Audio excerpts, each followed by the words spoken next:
ProTech 2020 Cybervision, your view on cybersecurity with Richard Steenan and Andy Crocker. Hi, welcome to ProTech 2020 Cybervision, your view on cybersecurity.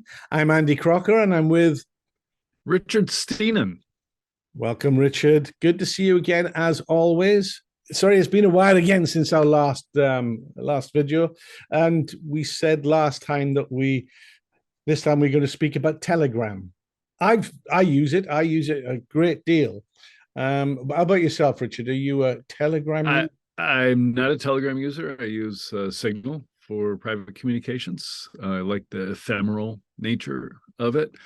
But Telegram, like WhatsApp, has this social aspect to it, right? There are Telegram channels like with WhatsApp. And as we know, it seems like the entire security community in Israel uses WhatsApp. And they got a single channel and everybody's talking on it all the time, which is great. Communication is great and it's relatively secure. We'll talk about that in a minute. But Telegram seems to be the favorite of bad actors for communicating.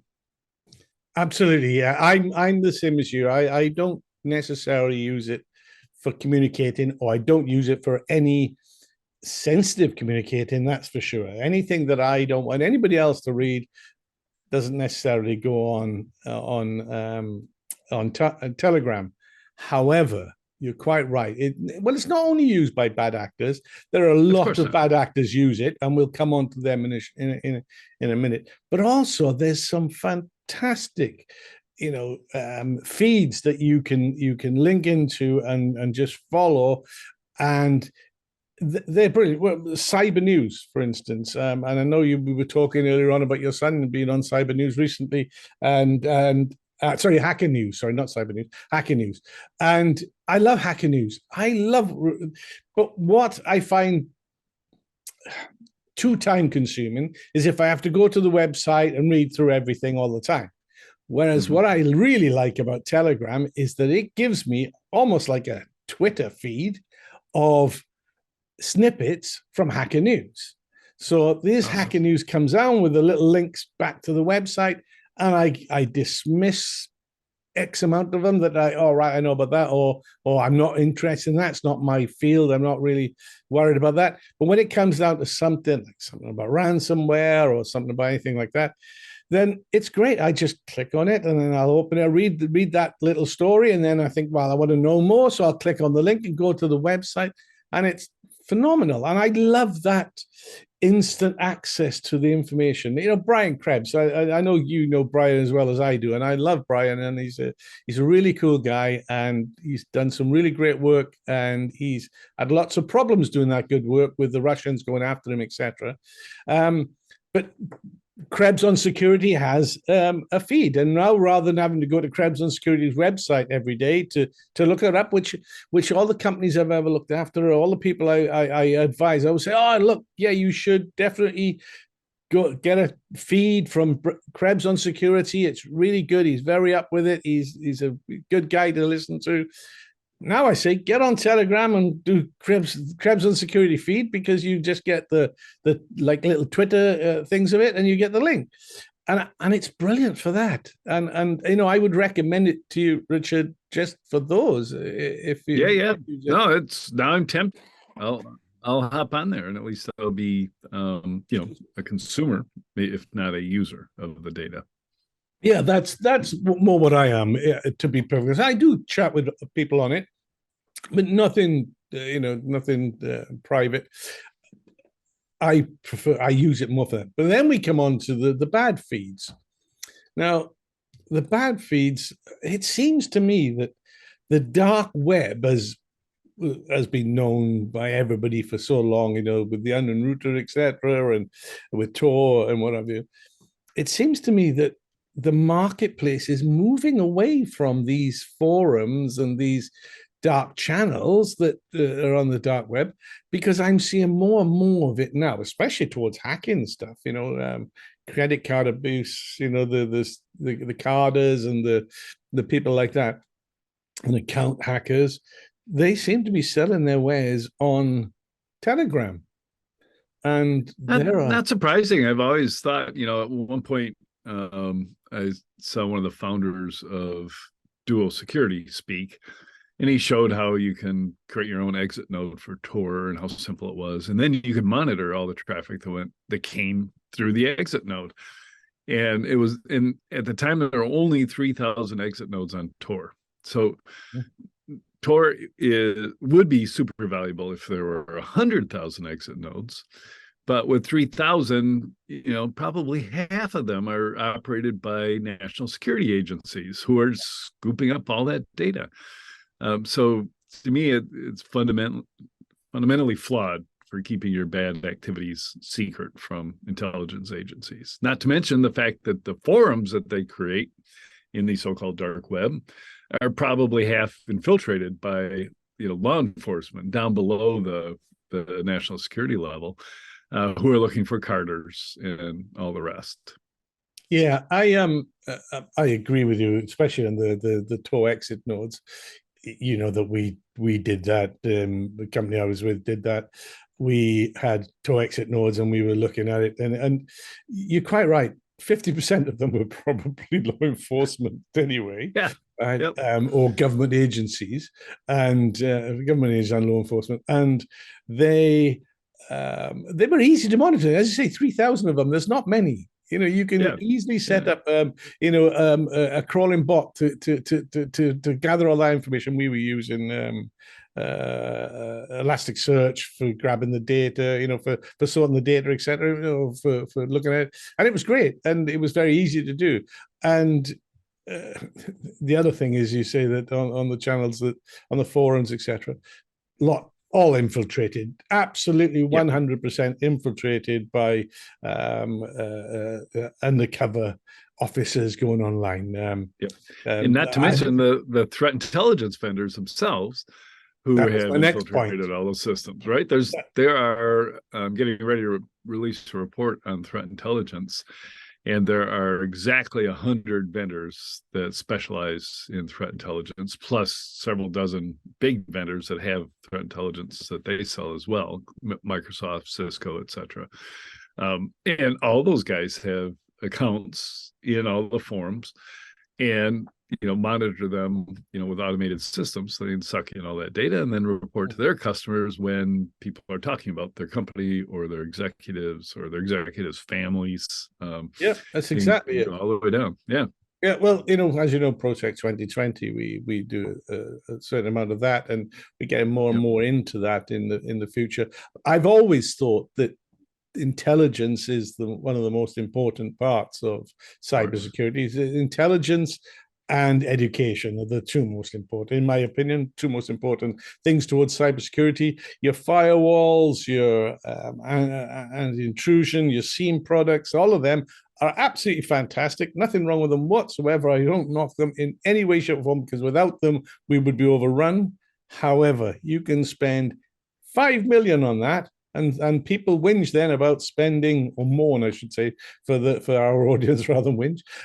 People mourn then about spending 50 grand teaching their staff not to open the emails.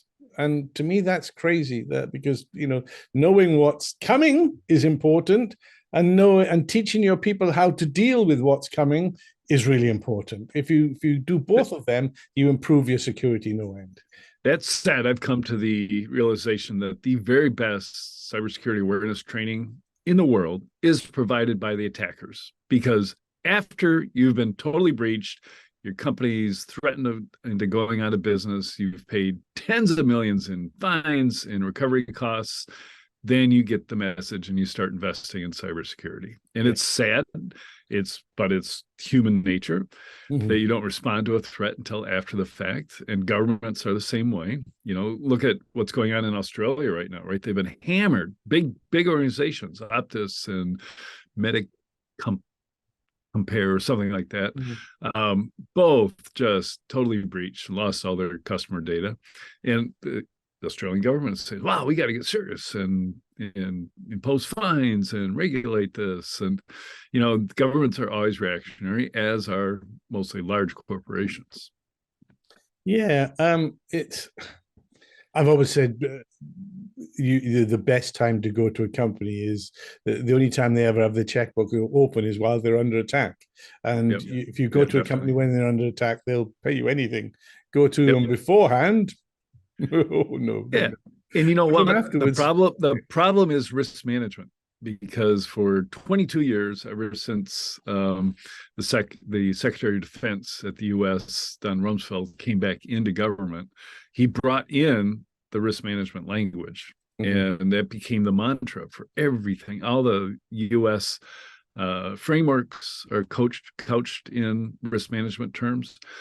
If you go to the executive board or the board of directors and you start using the business language and talking about risk management, the CFO comes in, you're speaking his language now or her language, and he goes, okay, so what's the risk? And of course, you can't actually tell them the number, because the risk is our entire organization could be out of business in 2 days. And you can't quantify that. But anyways, you say, well, the risk is high or low or whatever. And he says, okay, we'll buy some insurance. And now the risk has gone away because we've just, basically paid it down. And that's ridiculous. It's never equal. You can't save the money that you're going to lose in recovering from one of these incidents. What is it, the term that you use? I forget it now. Is it cyber debt or something that you call it? Yeah, I call it cyber debt. Yeah. And anybody who is in a digital transformation and is, for instance, like a bank, getting new customers because they've jumped on the internet and created an app, and anybody who's benefiting from their IT infrastructure and has not invested what they should in security because they haven't seen attacks, and it's just not happening, so why should we pay for it? Those people have cybersecurity debt, and they're going to pay it all back at once with that first large breach. It always reminds me of I went to the Department of Motor Vehicles once because I'd been driving for 3 months with my plates expired, and I realized that and went in and paid it. They prorated the amount they charged me for the remaining 9 months of the year. And I'm going, wow, I got 3 months of driving without having to pay for licenses. And that's obviously, they changed that soon, right? It's no, you pay for what you missed. So pay down your compliance debt. Yeah. Yeah. No, you're absolutely right about that. And going back to Telegram, staying on point, the law enforcement, as you say, and government agencies are on there. I find it quite interesting to spot them. I do enjoy spotting them online. It's one of my little hobbies, and it's relative. But there's been some great work done by them. Keith Malarski was a friend of mine, a fantastic guy. He did some fantastic work on the Carders and the forums back in the early 2000s. He did some great work on it. The National Crime Agency did some fantastic work. Yeah, it's all relevant work that needs doing. It's absolutely, and I think it is quite funny to watch them. So 3 or 4 years ago, I started hearing from the threat intelligence vendors as they added Telegram channel monitoring to their threat intelligence. So now if there's a group that's talking about you or your company or selling your credit cards, if you're a bank or an issuer, then the threat intelligence company can alert you to that. So it's just another channel, right? And they lump it in, or at least I lump it in with the open source intelligence, because it is once you tap into it, it is open source, but super valuable open source. Now, Telegram is the current flavor of the month. However, Elon Musk has bought Twitter. Now, Elon Musk has announced, I think it was this week or last week, I can't remember, that he wants to add end-to-end encryption on all of his Twitter feeds, etc. Well, that'll make it the same as Telegram. Once you put the encryption on it, so that you can't tell where it's come from, you can't tell what's in it when it's in flight, etc. That'll make it the same as you can do it anonymously. It'll make it the same as Telegram. So will Twitter then become? And Twitter, it's got a huge footprint. And at least with the mobile app. You can use it for messaging and DMing. And it'd be great if it were end to end, because then Twitter couldn't read your messages and couldn't derive intelligence about what people were talking about or recording things you said. And it'll disrupt a lot of people who tap into the Twitter fire hose, as they call it, because there's a lot of great data. If you do that, you can monitor all the companies that you want to follow and all the rest, but you're going to have to do that as somebody who's got permission to decrypt their data. So in other words, you have to be a follower of a particular company before you're allowed to read their messages. So that said, it can be a little disruptive to a large social media platform to all of a sudden introduce end-to-end encryption, because the functionality will decrease and people will be less interested in it. So it's risky on his part to do that. Yeah, but he's very much, I don't want to bring politics into this because that's not what we do. But I know he's not politics. He's just I know, but he's crazy billionaire with crazy ideas. But he's saying about Trump wouldn't have been kicked off, etc. And he give everybody a platform, and they can do it anonymously if they want. So freedom of speech and all that. And I know America is very keen on freedom of speech, as is the UK. Yeah. Except that in both countries, freedom of speech is directed at the government, not at people. If the government can't restrict your right to say things, that's fine, and that's really good. That's a great thing. But we still have a commercial world, and you can't, just hop on a public forum and start spewing lies about your favorite brand or your political opponent, etc. Even though everybody does, it's still libelous to do so. Freedom of speech is not guaranteed in any constitution that I'm aware of. It's freedom of the press, and that's been expanded. The definition of the press has been expanded with social media. It's like, hey, Brian Krebs, is he the press?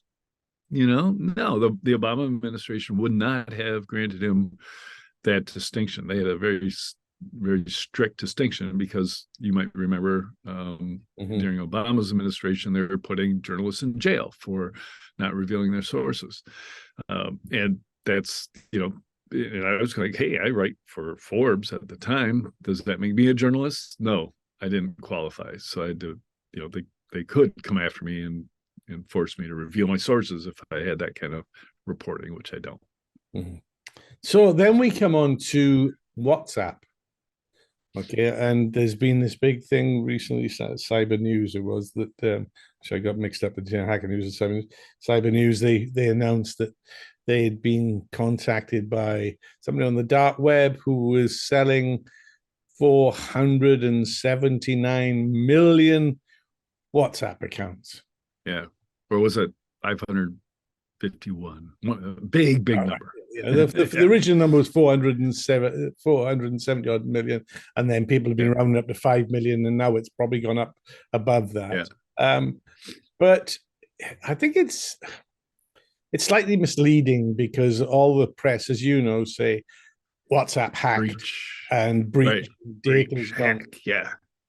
From what I can gather, this is purely big data scraping. They're just scraping all the accounts, which are publicly available bits of information individually, but it does go against WhatsApp's terms and conditions. You're not allowed to do that, but when people are trying to hack you, or when they're looking to make money off things like that on the dark web, they're not worried about terms and conditions. That's right.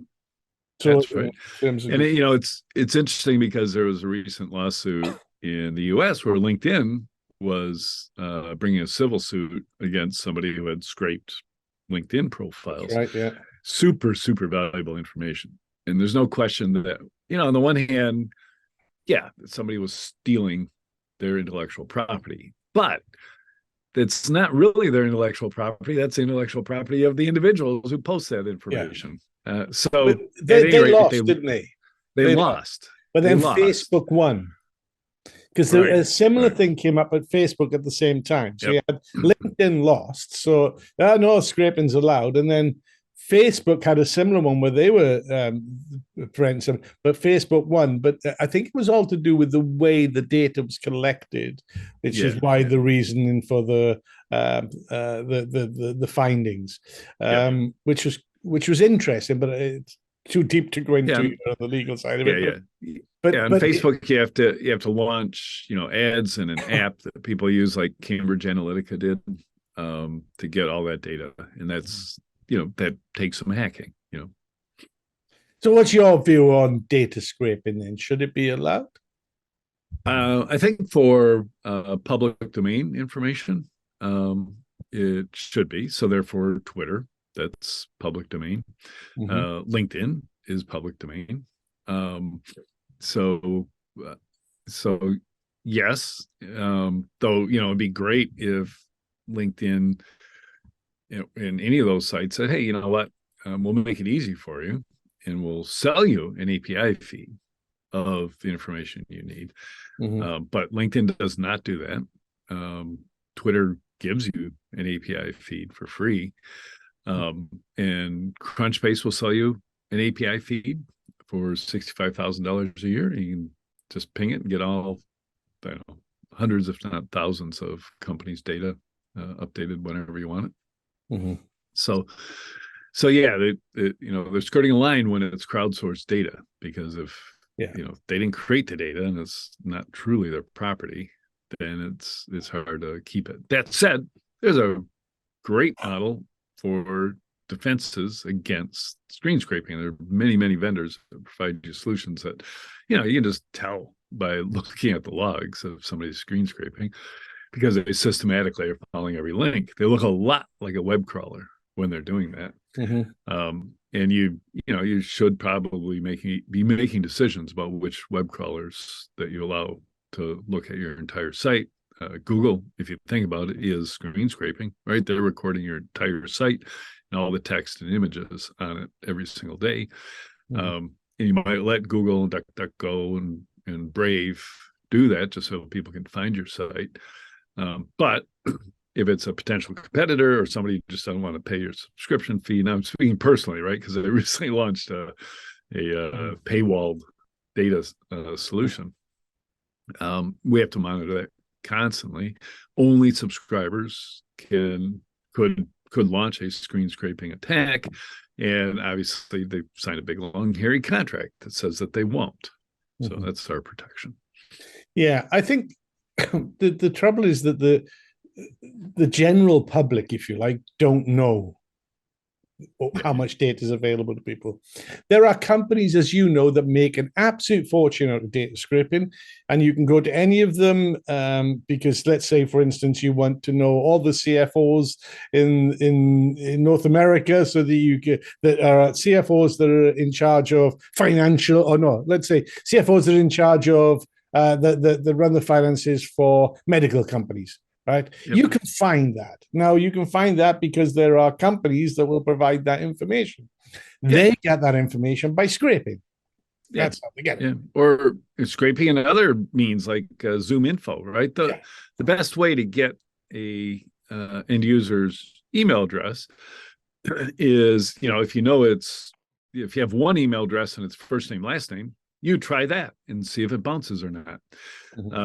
And you can even, I remember PwC, it's first name, last name with their middle initial.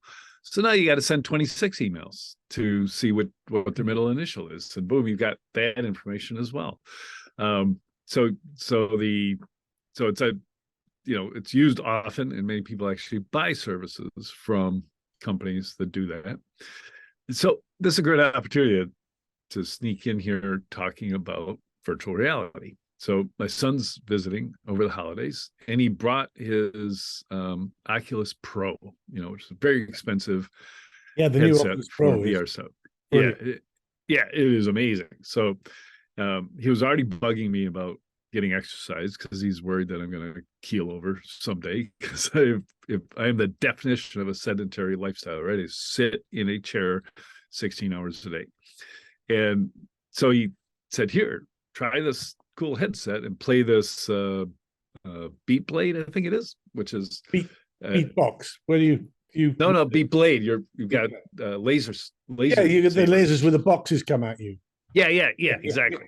And wow, my heart rate got up to 110, and I got 1,300 steps on my Fitbit, and I can do this. This is great. It's addictive. Yeah. And so I've been playing it every day that he's here, and it feels great in the morning, and because my legs hurt and stuff. So fantastic.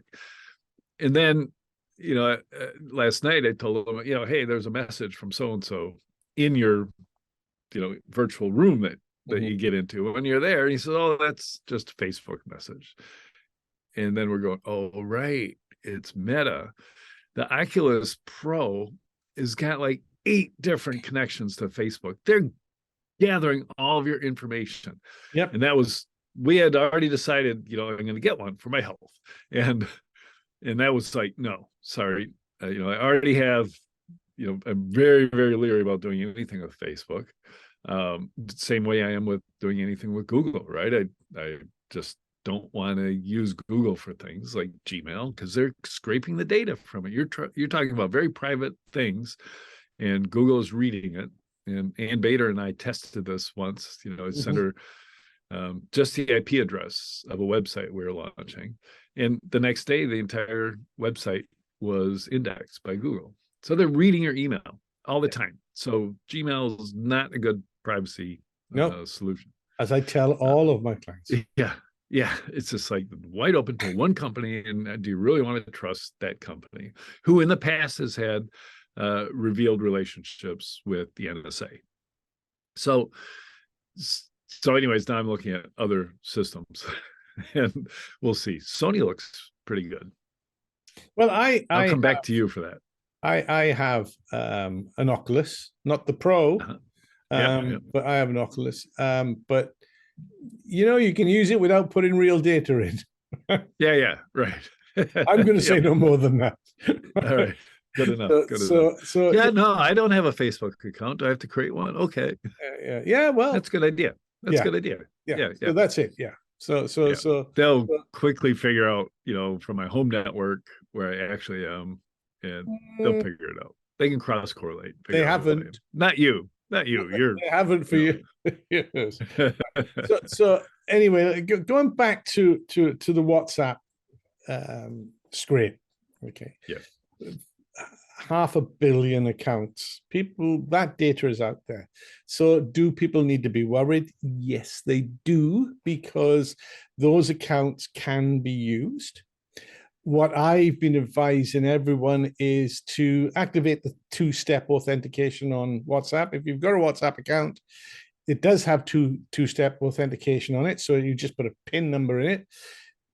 When the data was stolen, it wasn't stolen, when it was scraped. I shouldn't use the word stolen. When it was scraped, it wasn't scraped with the pins. So, you put the PIN code on it, it stops them ever being able to use yours. But you have to be aware of other things coming, because they might just be targeting accounts. If they see your name or anything, be careful of it. But, this is straightforward husbandry. It's normal protection stuff. Don't click on any links in them. Don't answer any phone on WhatsApp. Right. Someone you don't know, block them. Block all unknown numbers. I don't let anybody ring me on it. And, they've got your phone number that's used for WhatsApp. So now you're going to be getting SMS messages that are malicious.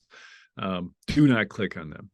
Just my rule is I won't click on any link unless the sender, of course, is somebody I know well, and they tell me what it is. If it's just a link shows up, I just don't open it. Not going to happen. I'm sorry, because they could be hacked. When we first set up Cybele, the CEO, bless him, from his home one, had sent me an email, and it was, this is so and so, and I thought, maybe it is. Hang on, did you send me this? No. Okay, no worries. Your private account's been hacked. Right.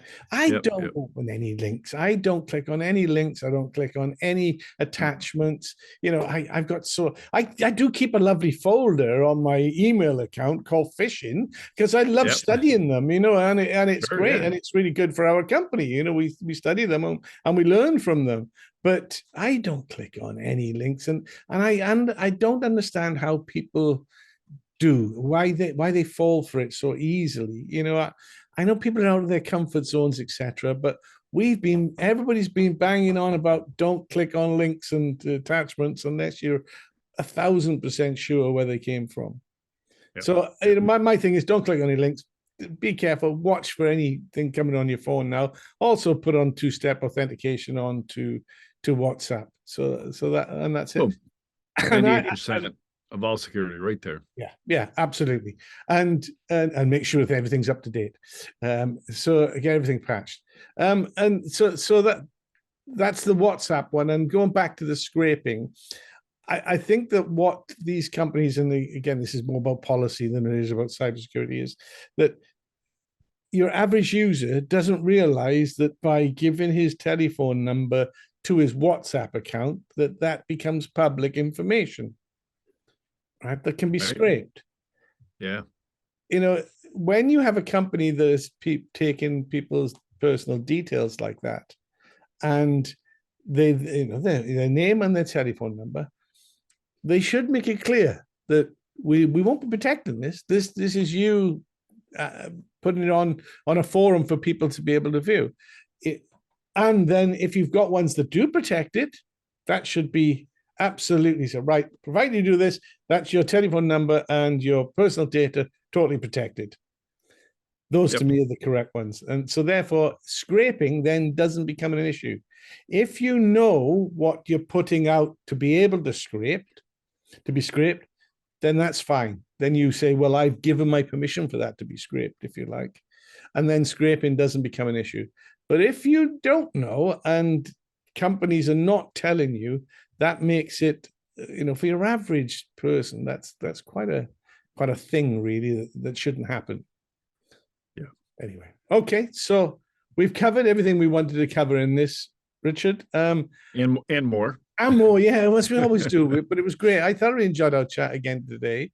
I think we do need to start getting a couple of guests on. I still want to try and get Joe Men on. He said he will come on. I do want to get him on because he's just done his other book now. So it's been out a year now, if not longer. But he's always great to speak to Joe Men. So let's see if we can get somebody on for our next one. And all right, beautiful. See what it looks like with three of us in this on this screen. yeah, in the studio. Okay, great.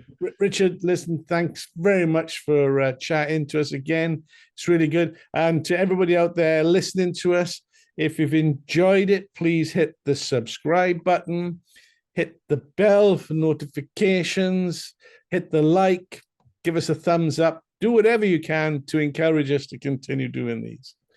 Thanks very much. Bye-bye, Richard. Speak to you soon. See you, Andy.